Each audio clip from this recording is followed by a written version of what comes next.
U.S. Congress has approved a new defense policy bill for the U.S. Shaun gets you all the details. Over. Thanks, Aditi. Of course, we are looking at this new defense budget which has come in from the U.S. Let's start right off. U.S. House and Senate have approved a $886.3 billion defense policy bill, and the nearly 3,100-page National Defense Authorization Act for fiscal year 2024 will now go to President Joe Biden for his signature. Let's take a look at what all the $886 billion defense bill entails. Now, to begin with, the package would authorize $14.7 billion for the Pacific Deterrence Initiative to counter Chinese aggression. It would establish a training, advising and institutional capacity building program for the military forces of Taiwan.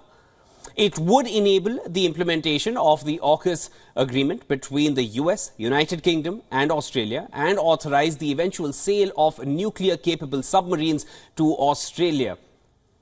Now, viewers, it also envisages an increase in the frequency and scale of exercises conducted by the US Indo-Pacific Command. So, as you can see, there is a major focus on the Indo-Pacific region.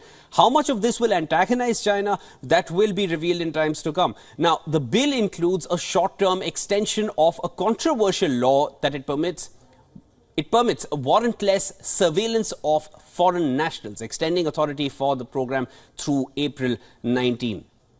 Section 702 of the Foreign Intelligence Surveillance Act enables the U.S. government to obtain intelligence by collecting communications records of non-Americans overseas who are using U.S.-based communications services. It has come under scrutiny from some lawmakers over alleged misuse. Now, it provides the largest raise for support for service members and their families in more than 2 decades. This entails a 5.2% boost in service members' basic pay. So it also seems like a kind of a motivation for more people to join the forces here. And it authorizes a monthly bonus for junior enlisted members as well. It authorizes $38 million for the budget request for new family housing. To help military spouses, it would allow them to telework when service members transfer locations.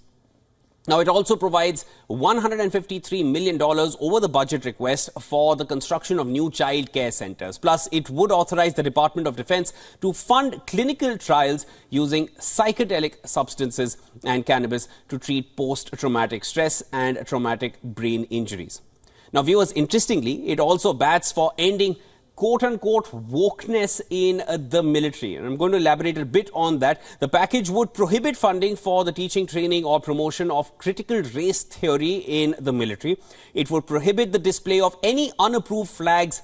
And of course, the LGBTQ multicolored flag is one which is one of them which will not be allowed to be put up, at least in the military installations. It would also put in place a hiring freeze on diversity, equity and inclusion positions until the U.S. Government Accountability Office completes an investigation of the Pentagon's DEI programs.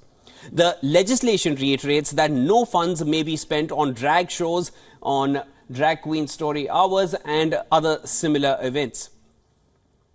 However, funding for a separate $105 billion national security assistance package to Israel and Ukraine, now that continues to be a point of contention in Congress. It has not been cleared, neither for Ukraine, neither for Israel. Zelensky came to the US but had to return with a heartbreak because he did not get any further assurances of aid. He only got promises.